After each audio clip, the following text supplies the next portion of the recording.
حضرت ابو مطلب اور ابرہہ کے درمیان جنگ سے پہلے کیا مکالمہ ہوا؟ ابرہہ اور اس کی فوج پر اللہ کا کیا عذاب نازل ہوا؟ السلام علیکم ورحمۃ اللہ وبرکاتہ، نحمدہ ونصلی علی رسولہ الکریم، اما بعد فاعوذ باللہ من الشیطان الرجیم، بسم اللہ الرحمن الرحیم۔ اصحاب الفیل کا واقعہ۔ حضور اکرم صلی اللہ علیہ وآلہ وسلم کی پیدائش سے صرف 55 دن پہلے یمن کا بادشاہ ابرہہ ہاتھیوں کی فوج لے کر کعبہ ڈھانے کے لیے مکہ پر حملہ آور ہوا تھا۔ اس کا سبب یہ تھا کہ ابرہہ نے یمن کے دارالسلطنت صنعا میں ایک بہت ہی شاندار اور عالی شان گرجا گھر بنایا اور یہ کوشش کرنے لگا کہ عرب کے لوگ بجائے خانہ کعبہ کے یمن آ کر اس گرجا گھر کا حج کیا کریں۔ جب مکہ والوں کو یہ معلوم ہوا تو قبیلہ کنانہ کا ایک شخص غیظ و غضب میں جل بھن کر یمن گیا اور وہاں کے گرجا گھر میں نجاست کر کے اس کو نجاست سے لت پت کر دیا۔ جب ابرہہ نے یہ واقعہ سنا تو وہ طیش میں آپس سے باہر ہو گیا اور خانہ کعبہ کو ڈھانے کے لیے ہاتھیوں کی فوج لے کر مکہ پر حملہ کر دیا، اور اس کی فوج کے اگلے دستے نے مکے والوں کے تمام اونٹوں اور دوسرے مویشیوں کو چھین لیا۔ اس میں 200 یا 400 اونٹ عبد المطلب کے بھی تھے۔ حضرت ابو مطلب کو اس واقعے سے بڑا رنج پہنچا، چنانچہ آپ اس معاملے میں گفتگو کرنے کے لیے اس کے لشکر میں تشریف لے گئے۔ جب ابرہہ کو معلوم ہوا کہ قریش کا سردار اس سے ملاقات کرنے کے لیے آیا ہے تو اس نے آپ کو اپنے خیمے میں بلایا، اور جب حضرت ابو مطلب کو دیکھا کہ ایک بلند قامت، روب دار اور نہایت ہی حسین و جمیل آدمی ہے جن کی پیشانی پر نور نبوت کا جاہ و جلال چمک رہا ہے، تو صورت دیکھتے ہی ابرہہ مرعوب ہو گیا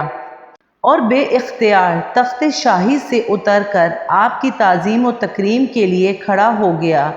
اور اپنے برابر بٹھا کر دریافت کیا کہ کہیے سردار قریش، یہاں آپ کی تشریف آوری کا کیا مقصد ہے؟ حضرت ابو مطلب نے جواب دیا کہ ہمارے اونٹ اور بکریاں وغیرہ جو آپ کے لشکر کے سپاہی ہانک لائے ہیں،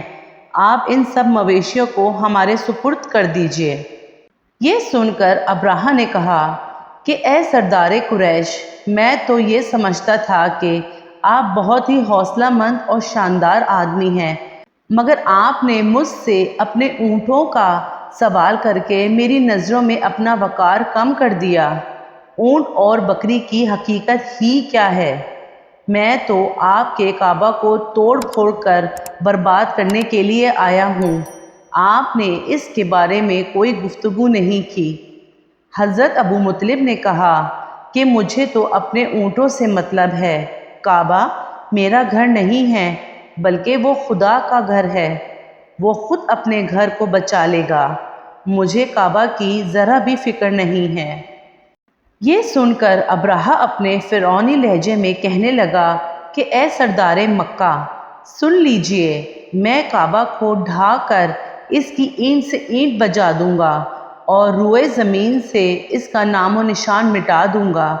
کیونکہ مکہ والوں نے میرے گرجا گھر کی بڑی بے حرمتی کی ہے، اس لیے میں بھی اس کا انتقام لینے کے لیے کعبہ کو مسمار کر دینا ضروری سمجھتا ہوں۔ حضرت ابو مطلب نے فرمایا کہ پھر آپ جانیں اور خدا جانے، میں آپ سے سفارش کرنے والا کون؟ اس گفتگو کے بعد ابرہہ نے تمام جانوروں کو واپس کر دینے کا حکم دے دیا اور عبد المطلب تمام اونٹوں اور بکریوں کو ساتھ لے کر اپنے گھر چلے آئے اور مکہ والوں سے فرمایا کہ تم لوگ اپنے اپنے مال مویشیوں کو لے کر مکہ سے باہر نکل جاؤ اور پہاڑوں کی چوٹیوں پر چڑھ کر اور دروں میں چھپ کر پناہ لو۔ مکہ والوں سے یہ کہہ کر پھر خود اپنے خاندان کے چند آدمیوں کو ساتھ لے کر خانہ کعبہ میں گئے اور دروازے کا حلقہ پکڑ کر انتہائی بے قراری اور گریہ زاری کے ساتھ دربار باری میں اس طرح دعا مانگنے لگے کہ اے اللہ، بے شک ہر شخص اپنے اپنے گھر کی حفاظت کرتا ہے، لہٰذا تو بھی اپنے گھر کی حفاظت فرما اور صلیب والوں اور صلیب کے پجاریوں عیسائیوں کے مقابلے میں اپنے اطاعت شعاروں کی مدد فرما۔ حضرت عبد المطلب نے یہ دعا مانگی اور اپنے خاندان والوں کو ساتھ لے کر پہاڑ کی چوٹی پر چڑھ گئے اور خدا کی قدرت کا جلوہ دیکھنے لگے۔ ابراہہ جب صبح کو کعبہ ڈھانے کے لیے اپنے لشکر جرار اور ہاتھیوں کی قطار کے ساتھ آگے بڑھا اور مقام مغمس میں پہنچا تو خود اس کا ہاتھی، جس کا نام محمود تھا، ایک دم بیٹھ گیا، ہر چند مارا اور بار بار للکارا مگر ہاتھی نہیں اٹھا۔ اس حال میں قہر الہی ابابیلوں کی شکل میں نمودار ہوا اور ننھے ننھے پرندے جھنڈ کے جھنڈ، جن کی چونچ اور پنجوں میں تین تین کنکریاں تھیں، سمندر کی جانب سے حرم کعبہ کی طرف آنے لگے۔ ابابیلوں کے ان لشکروں نے ابراہہ کی فوجوں پر اس زور و شور سے سنگ باری شروع کر دی کہ آن کی آن میں ابراہہ کے لشکر اور اس کے ہاتھیوں کے پرخچے اڑ گئے۔ ابابیلوں کی سنگ باری خداوند قہار و جبار کے قہر و غضب کی ایسی مار تھی کہ جب کوئی کنکری کسی فیل سوار کے سر پر پڑتی تھی تو وہ اس آدمی کے بدن کو چھیدتی ہوئی ہاتھی کے بدن سے پار ہو جاتی تھی۔ ابراہہ کی فوج کا ایک آدمی بھی زندہ نہیں بچا اور سب کے سب ابراہہ اور اس کے ہاتھیوں سمیت اس طرح ہلاک و برباد ہو گئے کہ ان کے جسموں کی بوٹیاں ٹکڑے ٹکڑے ہو کر زمین پر بکھر گئیں۔